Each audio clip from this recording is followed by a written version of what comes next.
السلام علیکم ورحمۃ اللہ وبرکاتہ۔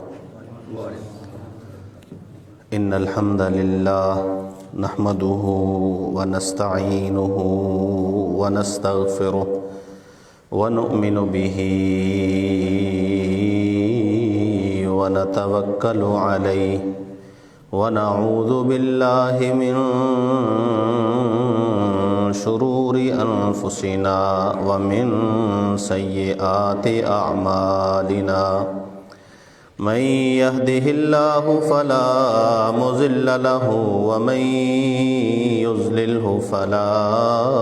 هادي له اشهد ان لا اله الا الله وحده لا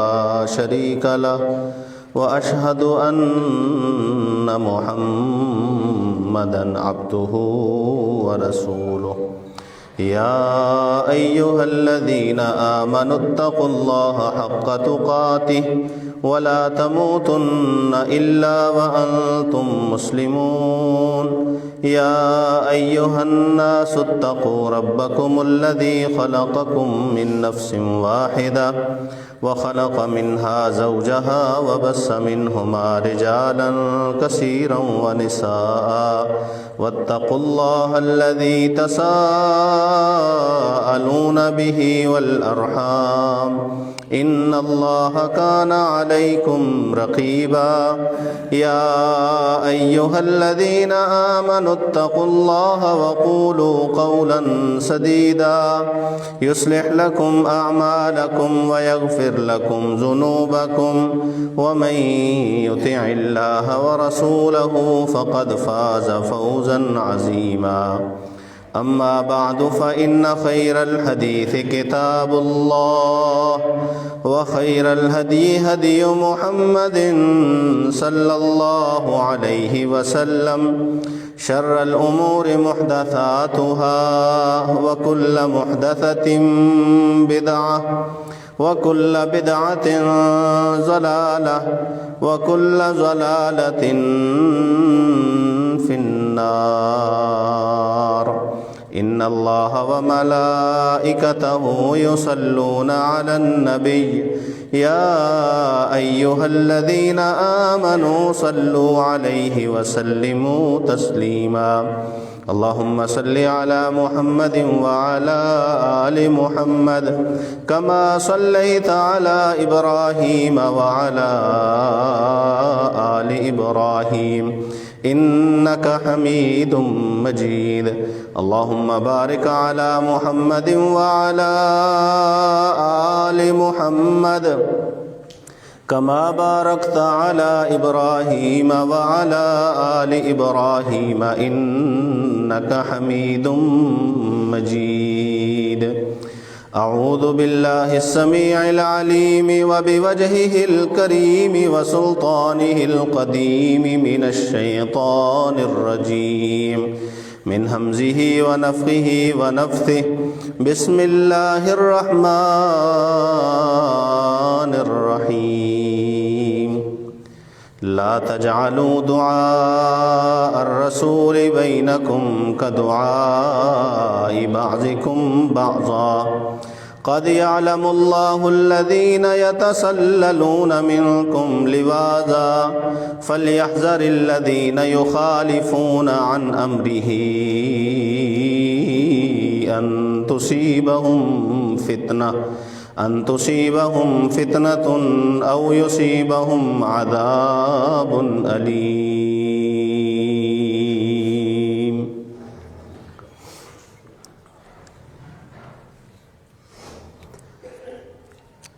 یہ سورہ نور کی آیت ہے جو میں نے تلاوت کی ہے۔ اس میں اللہ فرماتے ہیں خطاب ایمان والوں کو ہے کہ رسول کے بلانے کو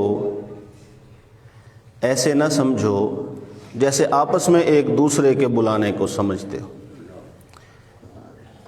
یعنی اگر آپ کو اللہ کا رسول بلائے تو اسے ایسے نہیں سمجھنا جیسے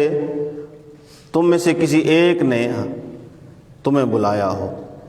بلکہ رسول کے بلانے کی اہمیت اور ہے اور تمہارا آپس میں ایک دوسرے کو بلانا اور ہے۔ یہ جو لفظ دعا ہے یہاں پہ اس کے 3 ترجمے مختلف جہات سے کیے گئے ہیں۔ ایک یہ کہ تم رسول کو ویسے مت بلاؤ جیسے آپس میں ایک دوسرے کو بلاتے ہیں، پکارو، یعنی جیسے آپس میں ایک دوسرے کا نام لے کے آواز دیتے ہو، تو رسول کو ایسے مخاطب نہیں کرنا۔ صحابہ کرام رضوان اللہ علیہم اجمعین، آپ دیکھ لیجئے کہ رسول اللہ صلی اللہ علیہ وسلم کو نام لے کے مخاطب نہیں فرمایا کرتے تھے۔ رسول اللہ، نبی اللہ، حبیب اللہ، نبینا، سیدنا،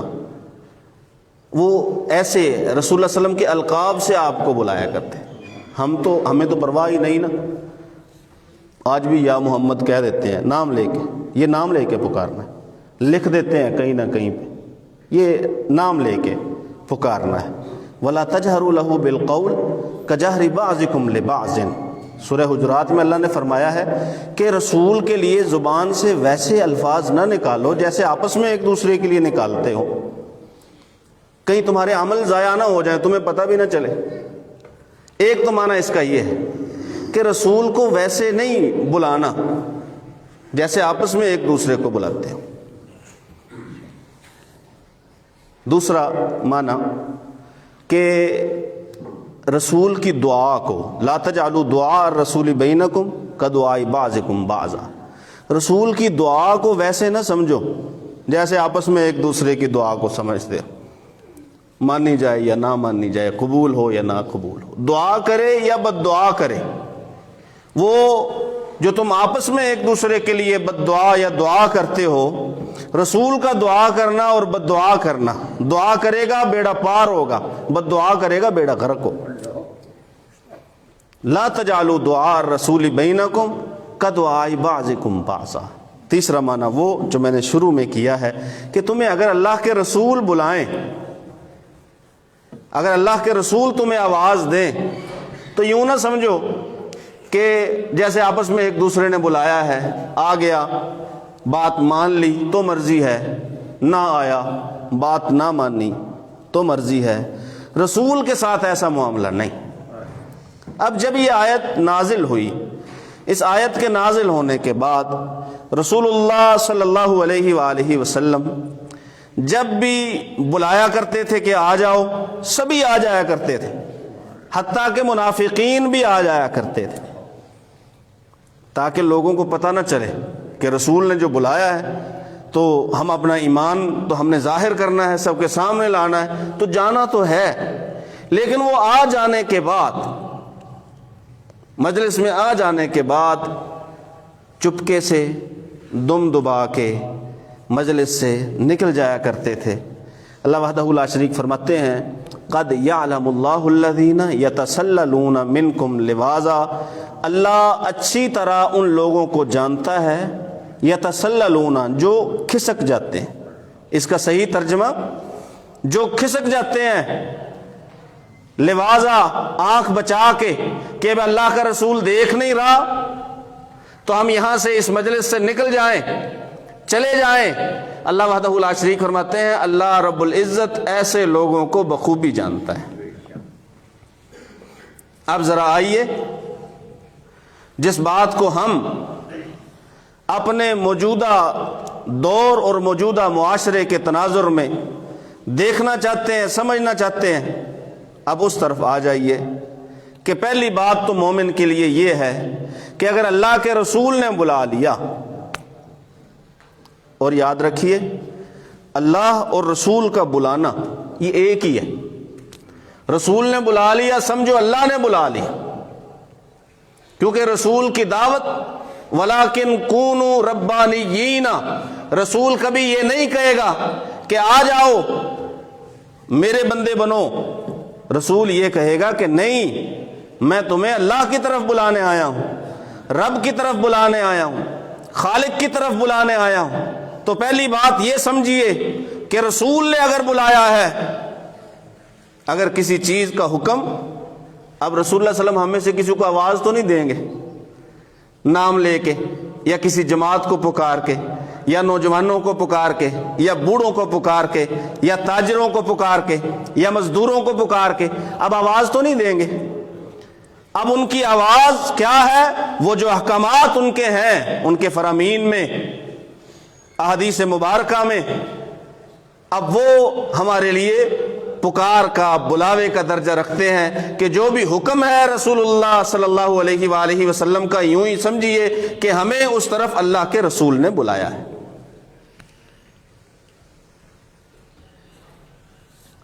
اللہ کا رسول بلا لے، حکم دے دے، اب یہ عام احکامات کی طرح نہیں ہے۔ یہ جو حکم ہے یہ ایسا حکم ہے جسے ماننے بغیر چارہ نہیں۔ میں نے چند ایک گزارشات پچھلے جمعہ میں بھی کر دی تھی اسی حوالے سے کہ اللہ کے پیغمبر صلی اللہ علیہ وسلم کی بات کو مانا جائے گا۔ یہ ہمیں سکھایا جا رہا ہے کہ آپ امتی کیسے بن سکتے ہیں۔ جس نبی کا کلمہ پڑھا ہے، کہتے ہو کہ ہم امتی ہیں، نکل جائیے بازار میں، دیکھ لیجئے شادیاں اور خوشی اور غم کی دوسری مجالس کو دیکھ لیجئے، جو دھڑلے سے علی الاعلان شریعت کے احکام کو ہوا میں اڑا رہا ہے وہ بھی امتی ہے، جو اپنی شادی پہ لڑکیوں کو نچا رہا ہے وہ بھی کہے گا کہ وہ بھی امتی ہے، جو سود لے رہا ہے وہ بھی کہے گا کہ بھئی میں بھی امتی ہوں، جو رشوت کھا رہا ہے وہ بھی کہے گا کہ میں بھی امتی ہوں، جو دھوکہ دے رہا ہے، ملاوٹ کر رہا ہے وہ کہے گا میں بھی امتی ہوں، جو سنتوں کو سرے بازار رسوا کر رہا ہے وہ بھی کہے گا کہ میں بھی امتی ہوں۔ سیکھیے قرآن سے کہ امتی کون ہے۔ امتی وہ ہے کہ رسول جب بلا لے تو پھر وہ کسی اور طرف نہ دیکھے، مصور کھینچ وہ نقشہ جس میں یہ صفائی ہو، ادھر فرمان محمد ہو، ادھر گردن جھکائی ہو۔ فرما دیا، کہہ دیا، حکم دے دیا، بلا لیا، بٹھا لیا، جانے کو کہہ دیا، لا تجعلوا دعاء الرسول بینکم کدعاء بعضکم بعضا۔ تم میں سے اگر کوئی ایک دوسرے کو یہ بات کہے تو اس کی شاید اہمیت کم ہو، لیکن اگر اللہ کا رسول کہے اور اسے ٹھکرا دیا جائے، سیدھا سیدھا جنت اور جہنم کا فیصلہ ہے۔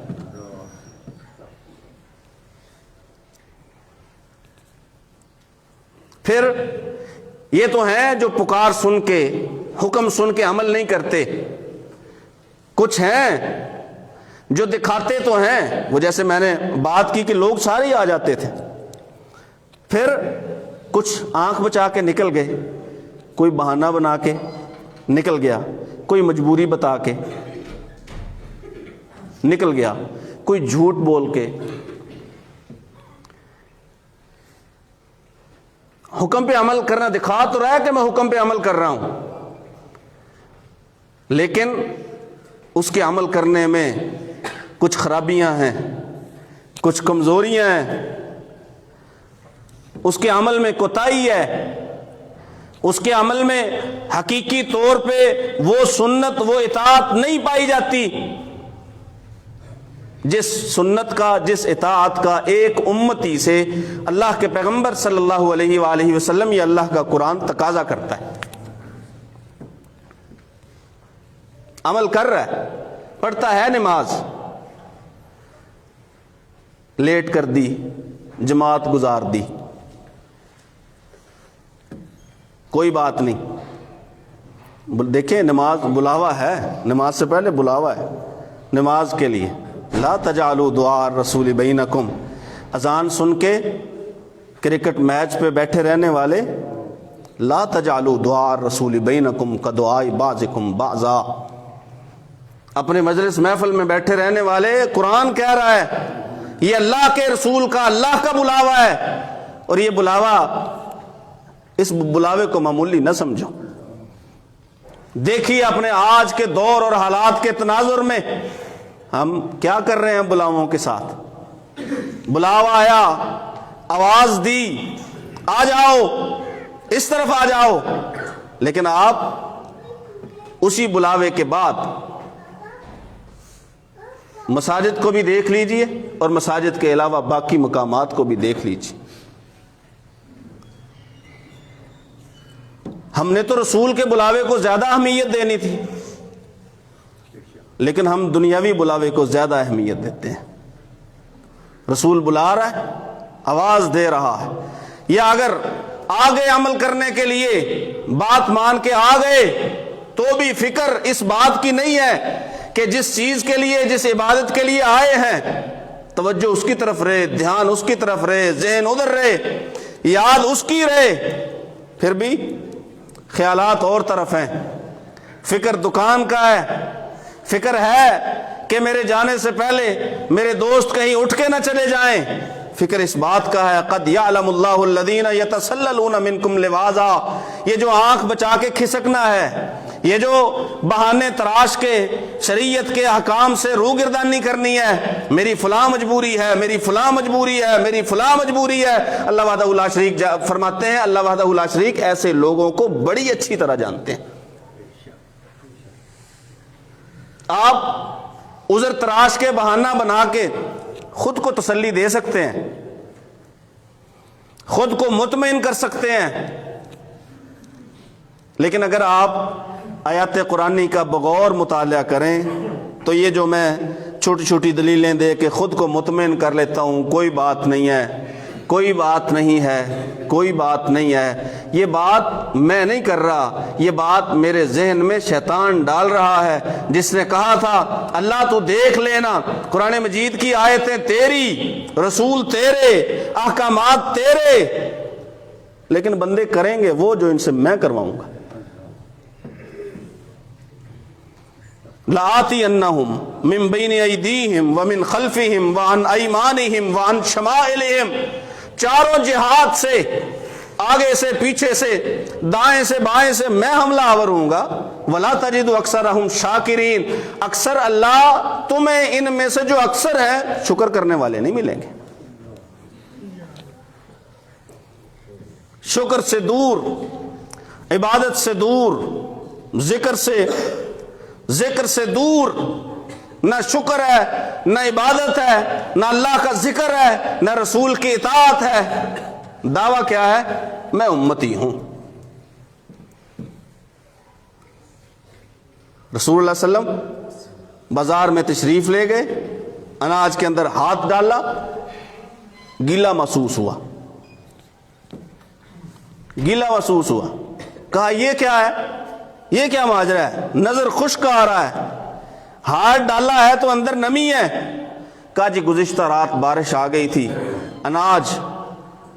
گیلا ہو گیا تھا. رسول اللہ صلی اللہ علیہ وسلم نے فرمایا پھر اسے تو نے لوگوں کے سامنے کیوں نہ کر کے رکھا تاکہ لوگ اسے دیکھ لیں کہ گیلا ہے, جو چاہے خرید لے, جو چاہے نہ خریدے. من غش فلیس منا, جو ایسے ملاوٹ کرے گا, دھوکہ دے گا, اوپر اور ہے, پیکنگ اور ہے, اندر کچھ اور ہے, اس کا محمد صلی اللہ علیہ وسلم سے کوئی تعلق نہیں. یہاں تو فرد بھی ایسا چاہیے کہ جو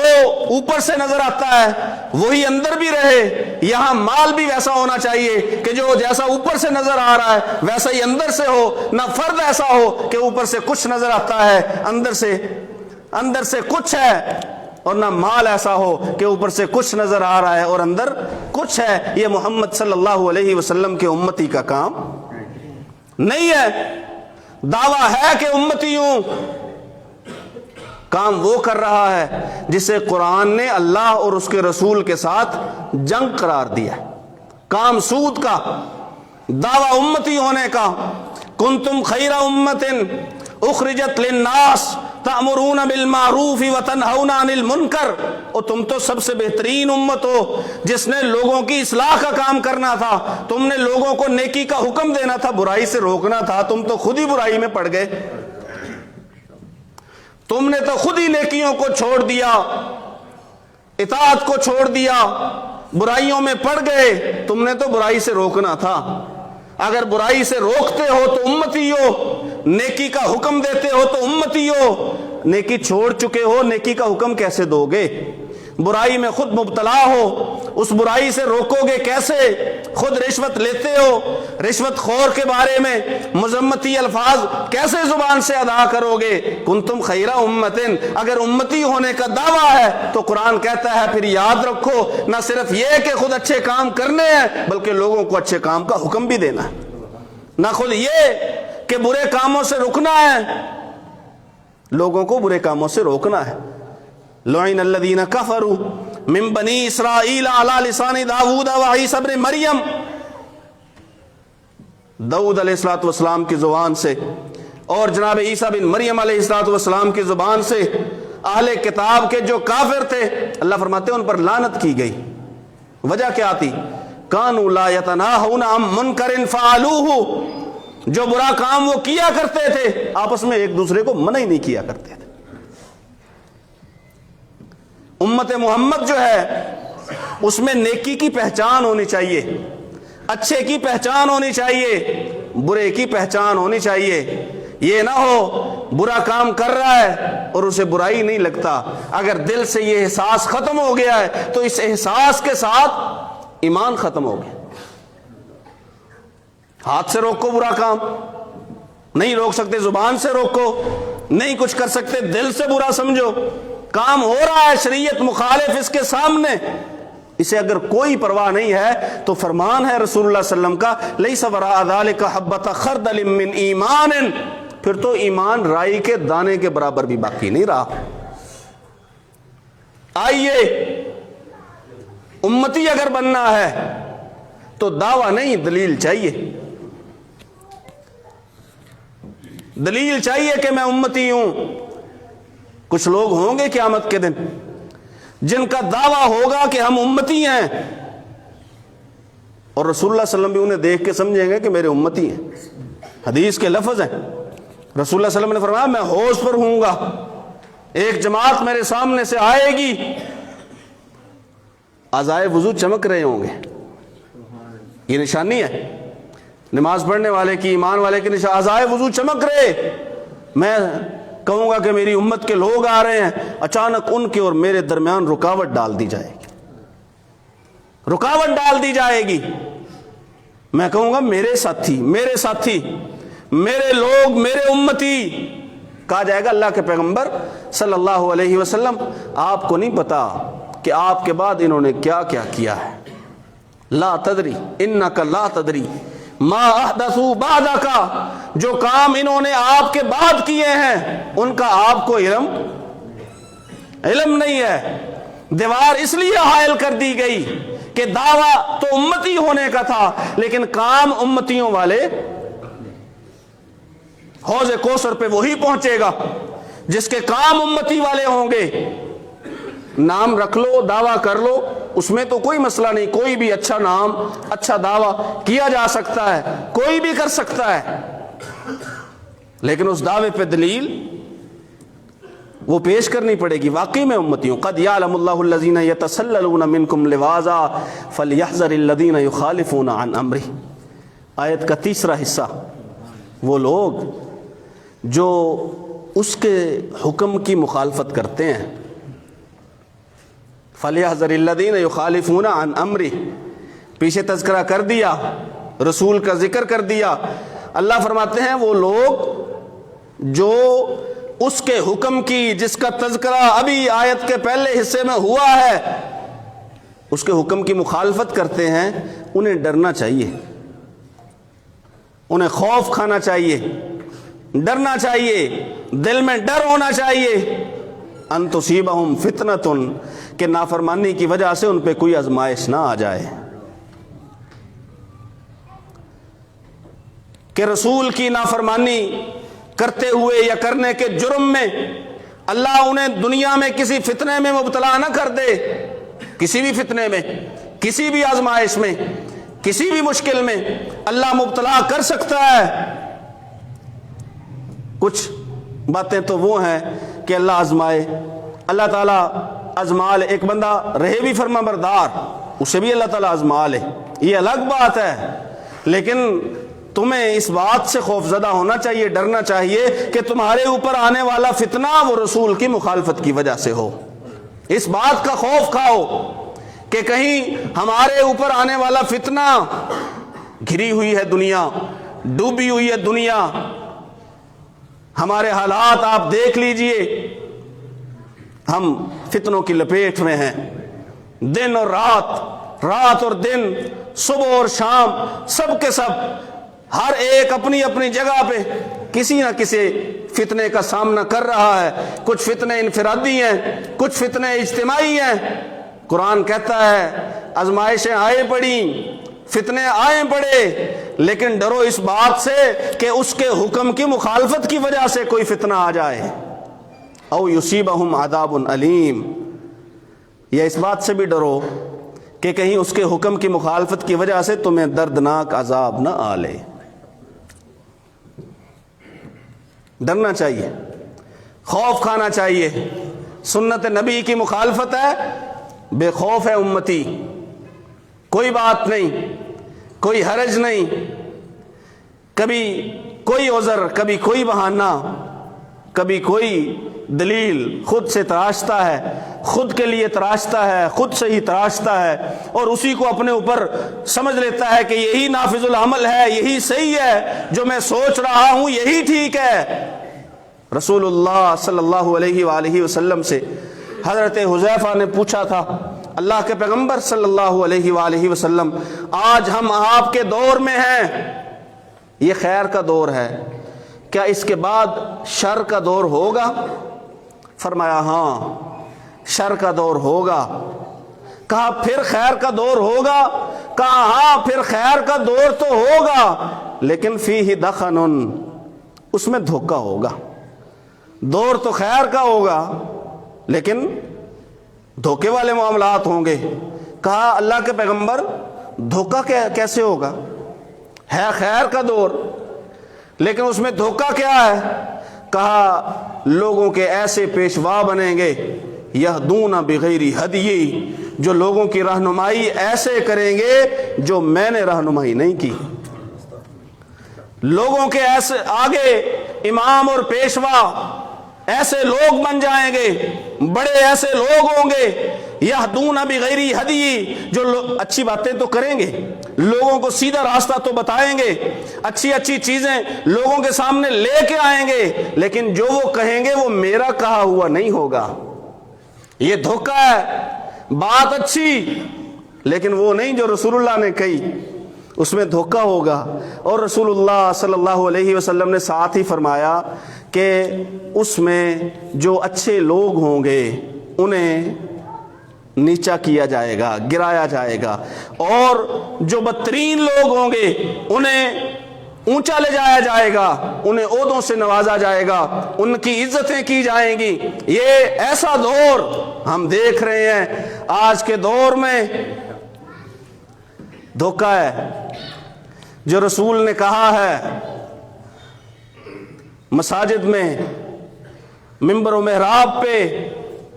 تبلیغ ہوتی ہے، واعظ ہوتا ہے، لیکن کیا